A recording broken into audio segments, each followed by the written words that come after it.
하나님 아버지, 제가 여전히 죄인이고 하나님의 원수였을 때 사랑하시고 구원하신 은혜를 기억하게 하소서. 아버지의 자비로우심으로 제가 구원받았으니 우리의 자비를 가족과 이웃에게 베풀며 살아가게 하소서. 내가 받은 죄사함의 은혜를 깨달아서 남을 향한 비판을 멈추고 용서할 수 있는 마음 갖게 하소서. 오늘도 말씀하옵소서. 듣겠습니다. 예수님의 이름으로 기도합니다. 아멘. 누가복음 6장 27절부터 38절까지 말씀입니다.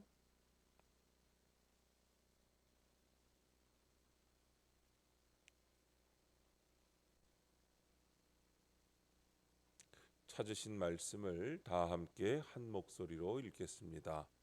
그러나 너희 듣는 자에게 내가 이르노니 너희 원수를 사랑하며 너희를 미워하는 자를 선대하며 너희를 저주하는 자를 위하여 축복하며 너희를 모욕하는 자를 위하여 기도하라. 너의 이 뺨을 치는 자에게 저 뺨도 돌려대며 내 겉옷을 빼앗는 자에게 속옷도 거절하지 말라. 내게 구하는 자에게 주며 내 것을 가져가는 자에게 다시 달라 하지 말며 남에게 대접을 받고자 하는 대로 너희도 남을 대접하라. 너희가 만일 너희를 사랑하는 자만을 사랑하면 칭찬받을 것이 무엇이냐? 죄인들도 사랑하는 자는 사랑하느니라. 너희가 만일 선대하는 자만을 선대하면 칭찬받을 것이 무엇이냐? 죄인들도 이렇게 하느니라. 너희가 받기를 바라고 사람들에게 꾸어주면 칭찬받을 것이 무엇이냐? 죄인들도 그만큼 받고자 하여 죄인에게 꾸어주느니라. 오직 너희는 원수를 사랑하고 선대하며 아무것도 바라지 말고 꾸어주라. 그리하면 너희 상이 클 것이요 또 지극히 높으신 이의 아들이 되리니 그는 은혜를 모르는 자와 악한 자에게도 인자하시니라. 너희 아버지의 자비로우심 같이 너희도 자비로운 자가 되라. 비판하지 말라. 그리하면 너희가 비판을 받지 않을 것이요 정죄하지 말라. 그리하면 너희가 정죄를 받지 않을 것이요 용서하라. 그리하면 너희가 용서를 받을 것이요 주라. 그리하면 너희에게 줄 것이니 곧 후히 되어 누르고 흔들어 넘치도록 하여 너희에게 안겨주리라. 너희가 헤아리는 그 헤아림으로 너희도 헤아림을 도로 받을 것이니라. 아멘. 지극히 높으신 이의 자녀라는 제목으로 말씀의 은혜를 함께 나누겠습니다. 본문 요약입니다. 예수님이 원수를 사랑하고 미워하는 자를 선대하며 저주하는 자를 위해 축복하고 모욕하는 자를 위해 기도하라고 하십니다. 하나님 아버지의 자비로우심과 같이 너희도 자비로운 자가 되라고 하십니다.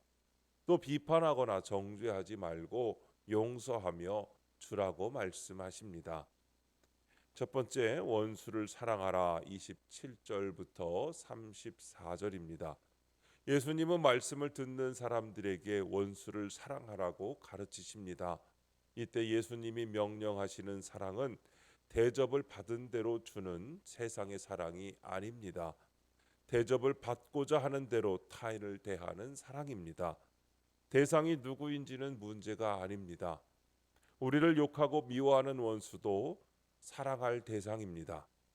이 명령을 듣는 것 자체가 이미 예수님이 우리를 제자로 택하셨음을 드러냅니다. 예수님은 세상의 사랑도 할 수 없는 나를 무조건적으로 사랑하여 구원해 주셨습니다. 적용 질문입니다. 나를 향한 주님의 사랑을 믿습니까? 내가 사랑할 수 있기를 기도해야 할 사람은 누구입니까? 우리는 예전에 죄로 인해 하나님의 영광을 상실했지만 믿음으로 의롭다 하심을 받은 지금은 하나님의 영광에 참여할 소망을 갖게 되었습니다. 우리가 무슨 일을 당해도 즐거워할 수 있는 것은 우리가 가진 이 소망이 결코 우리를 실망시키지 않을 것이기 때문입니다. 우리를 향한 하나님의 사랑이 우리의 소망을 견고하게 해줍니다.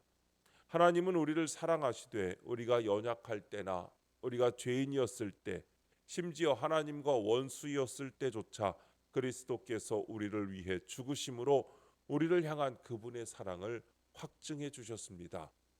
또한 우리에게 성령을 주셔서 그 사랑을 우리 마음에 부어주시고 우리의 소망이 부끄러운 것이 아님을 확증해 주셨습니다.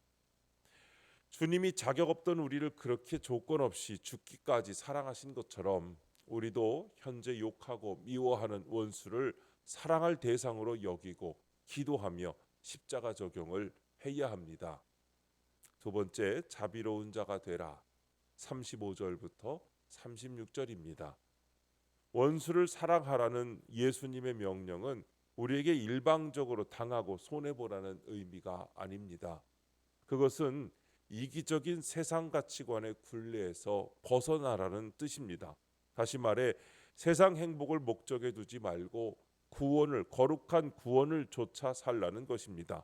이를 위해 예수님이 먼저 우리에게 하나님 아버지의 자비로우심을 몸소 보여주십니다. 이 은혜를 받아 가족과 이웃에게 자비를 베푸는 것은 지극히 높으신 이의 자녀만이 보여줄 수 있는 거룩한 모습입니다.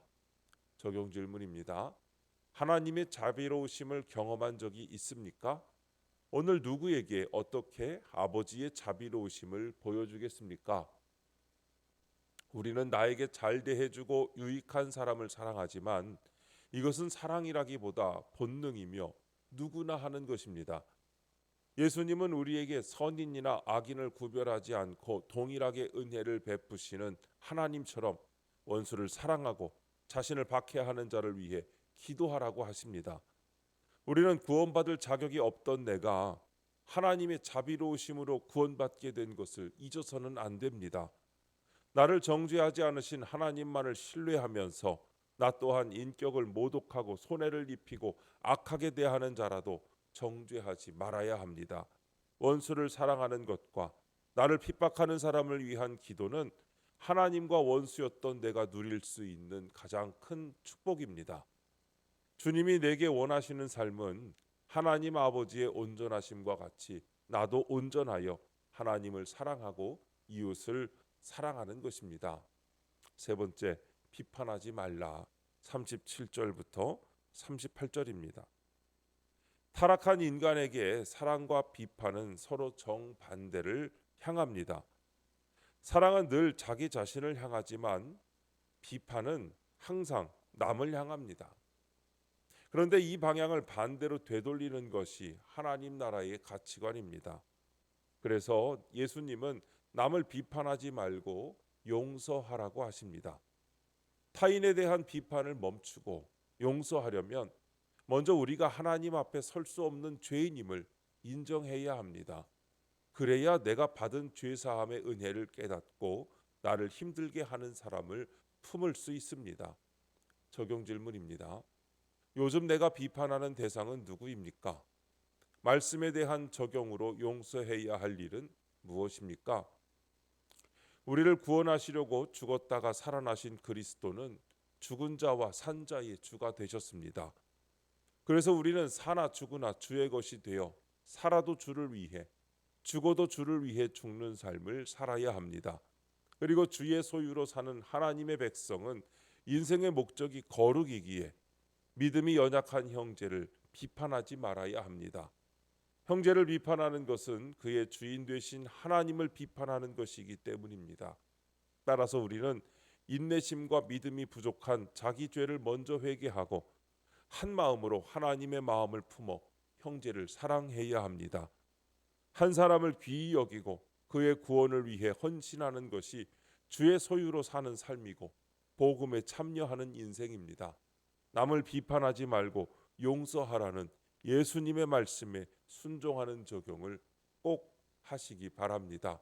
오늘도 하나님의 말씀 따라 원수를 사랑하고 그를 사랑할 수 있도록 기도하며 주님의 복음을 전하고 또한 구원을 이루는 구속사의 사역에 참여하는 저와 여러분의 삶이 되시기를 주님의 이름으로 축복합니다.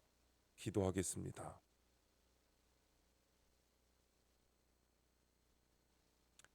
하나님 아버지, 원수를 도저히 사랑할 수 없는 이 죄인에게 하늘의 가치관을 말씀해 주시니 감사합니다. 죽을 수밖에 없는 저를 구원해 주신 자비로우신 하나님 아버지처럼 저 또한 가족과 이웃에게 자비를 베풀게 하옵소서.